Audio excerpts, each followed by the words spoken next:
Assalamualaikum warahmatullahi wabarakatuh. Kami dari kelompok 5 ingin menyampaikan hasil diskusi kami tentang stress and coping.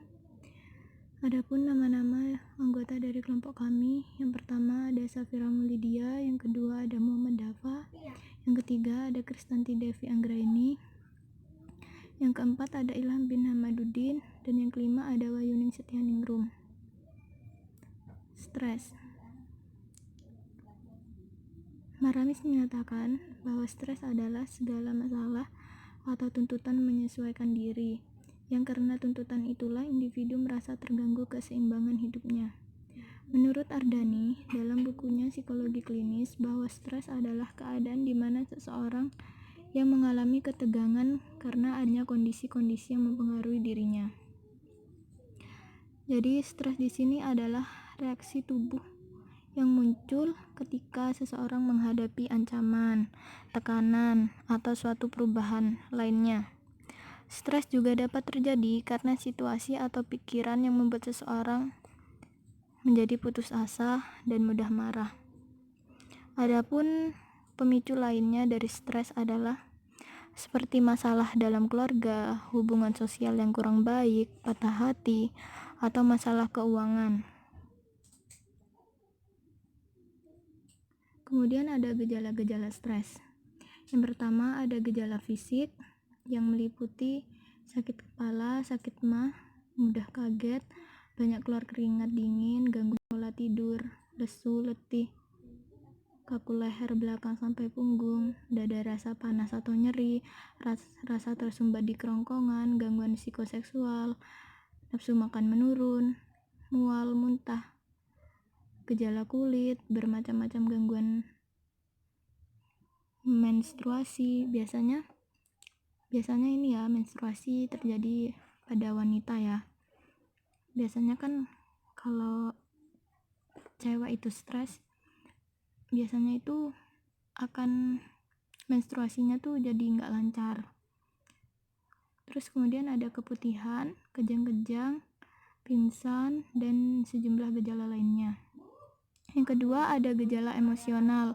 Biasanya orang yang stres itu akan menjadi lupa, kemudian sukar berkonsentrasi, sukar mengambil keputusan, kemudian suka cemas, was-was, khawatir, mimpi-mimpi buruk, murung, mudah marah atau jengkel, kemudian mudah sekali menangis, dan adanya pikiran untuk bunuh diri.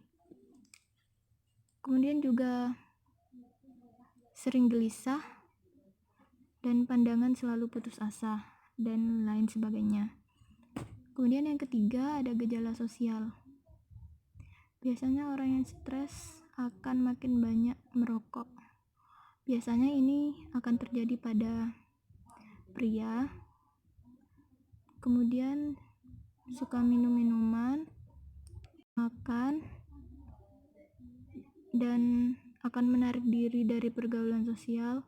Biasanya orang yang stres itu kan selalu mengurung diri di rumah atau mengisolasi diri. Kemudian ada bentuk stres. Menurut Witan menjelaskan ada 4 jenis tingkat stres, yaitu yang pertama ada perubahan. Di sini perubahan adalah kondisi yang dijumpai ternyata merupakan kondisi yang tidak semestinya, serta membutuhkan adanya suatu penyesuaian. Nah, di sini misal ya, contohnya orang yang belum menikah dan sesudah menikah itu kan pasti berbeda. Orang yang belum nikah itu biasanya kan cenderung mengurus dirinya sendiri. Nah, berbeda setelah dia menikah, pasti dia akan belajar untuk menyesuaikan dengan pasangannya. Nah, di situ kan terjadi perubahan kondisi di mana dia harus menyesuaikan. Kemudian yang kedua ada tekanan. Tekanan adalah kondisi di mana terdapat suatu harapan atau tuntutan yang sangat besar terhadap seseorang untuk melakukan perilaku tertentu.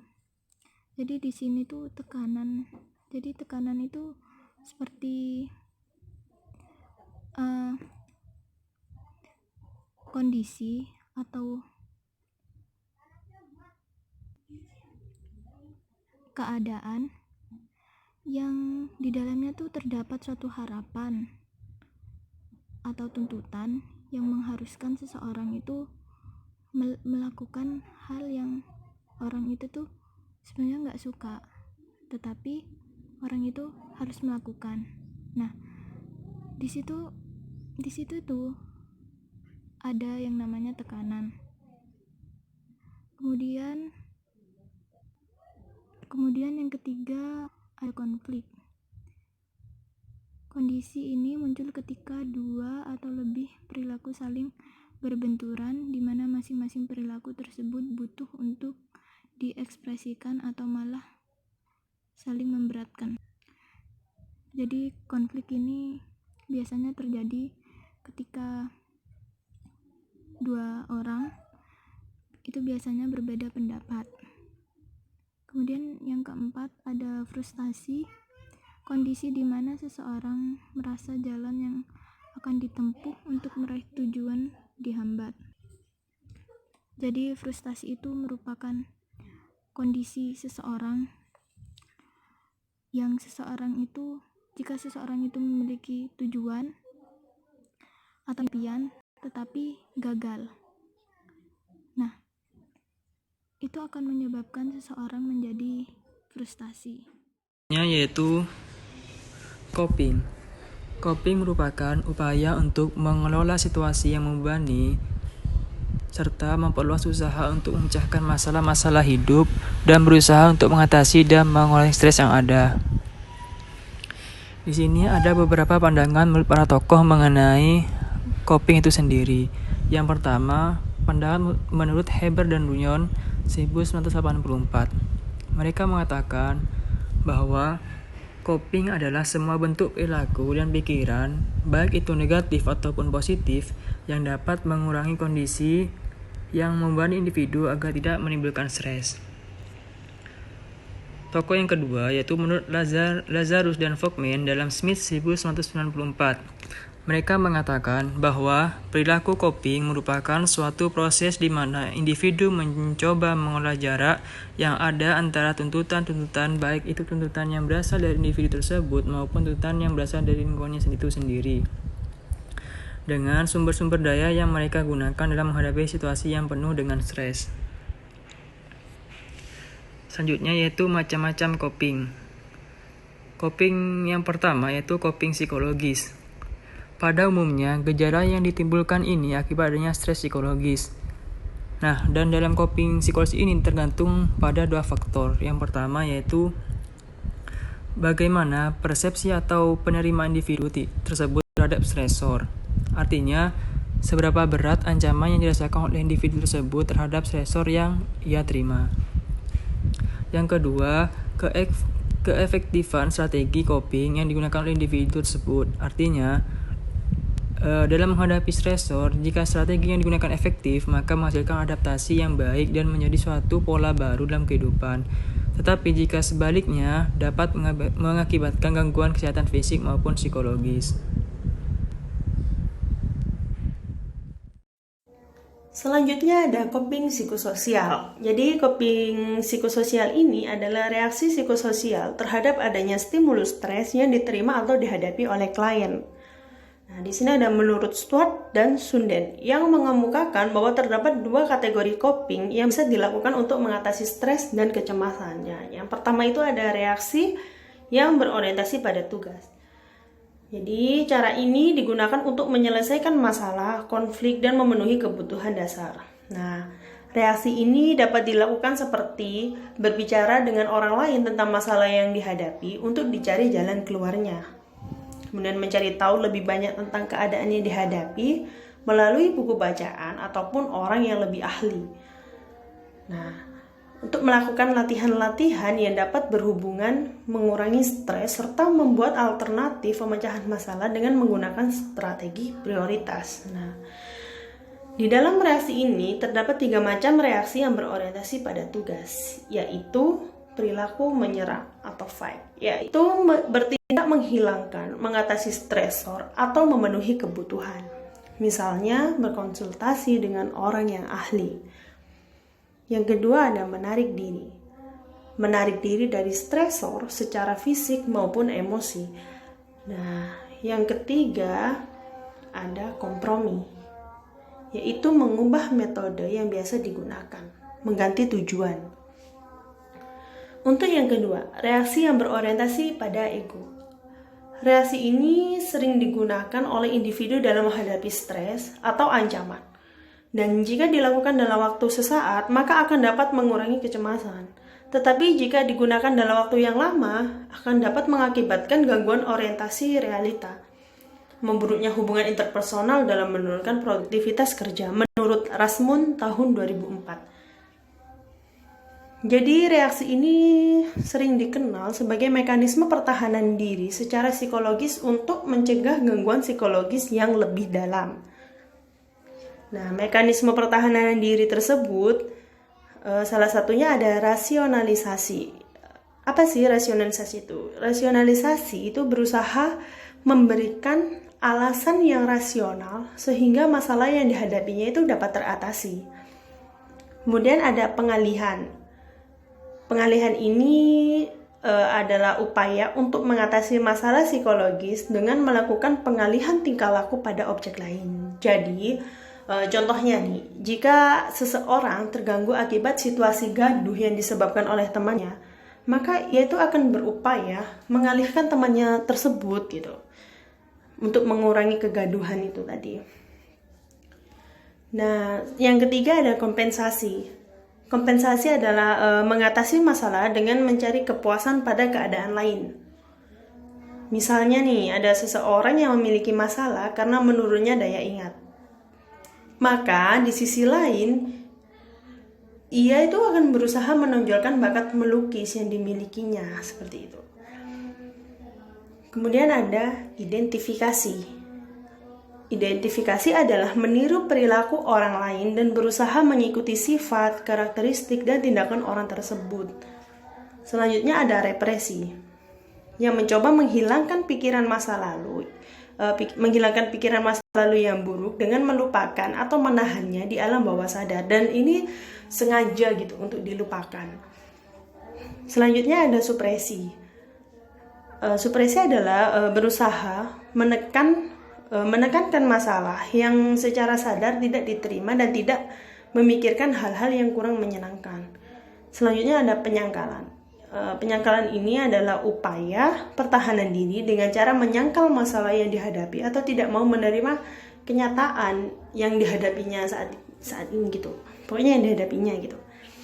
Nah, selanjutnya ada faktor-faktor yang mempengaruhi perilaku coping.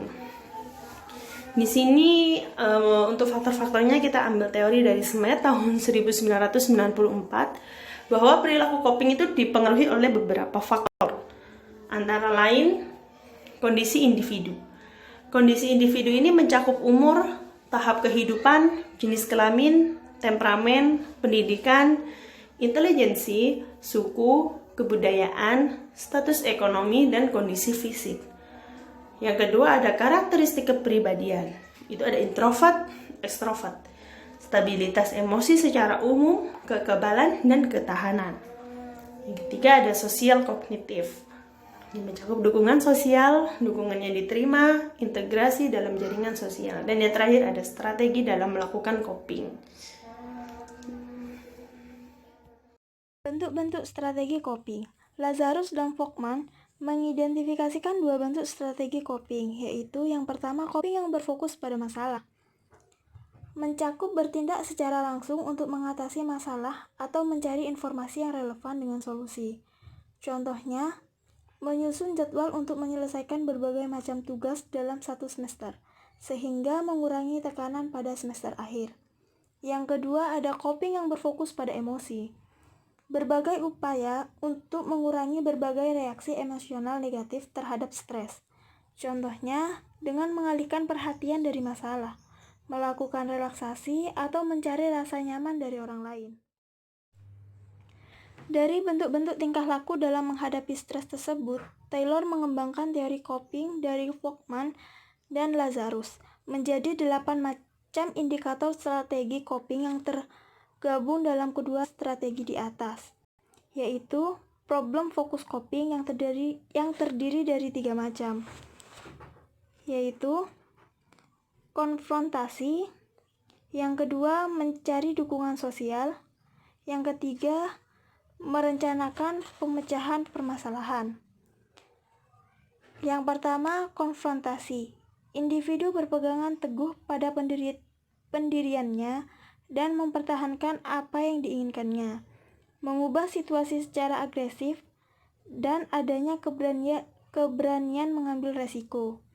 Yang kedua, mencari dukungan sosial. Individu berusaha untuk mendapatkan bantuan dari orang lain. Yang ketiga, merencanakan pemecahan permasalahan.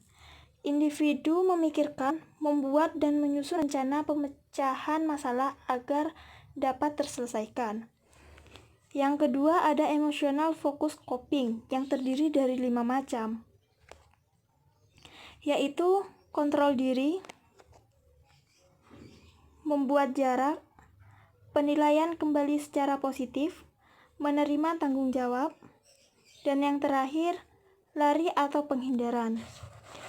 Yang pertama ada kontrol diri, menjaga keseimbangan dan menahan emosi dalam dirinya. Yang kedua, membuat jarak, menjauhkan diri dari teman-teman dan lingkungan sekitar.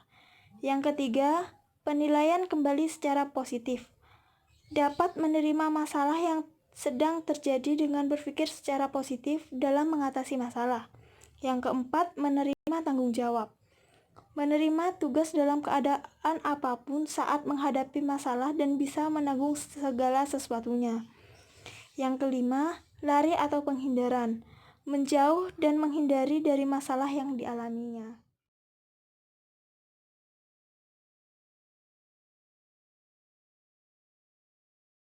Ada fungsi strategi coping stres. Fungsi strategi coping stres menurut Folkman dan Lazarus ini berpusat pada emosi atau emotional focused coping. Jadi fungsinya untuk meregulasi respon emosional terhadap masalah. Strategi coping ini sebagian besar terdiri dari proses-proses kognitif yang ditujukan pada pengukuran tekanan emosional dan strategi yang termasuk di dalamnya. Yang pertama adalah penghindaran, peminiman, atau pembuatan jarak. Jadi dalam penghindaran atau peminiman ini, sebagaimana sudah dijelaskan tadi bahwa coping stres adalah meminimalisir bagaimana terjadi stres. Jadi kayak semacam ada pengantisipasian lah, seperti itu kurang lebih. Yang kedua, perhatian yang selektif. Ketiga, memberikan penilaian yang positif pada kejadian yang negatif. Sedangkan strategi coping yang berpusat pada masalah, ini berfungsi untuk mengatur dan merubah masalah penyebab stres. Strategi yang termasuk di dalamnya adalah mengidentifikasikan masalah, mengumpulkan alternatif pemecahan masalah, mempertimbangkan nilai dan keuntungan alternatif tersebut, menilai alternatif terbaik, dan mengambil tindakan.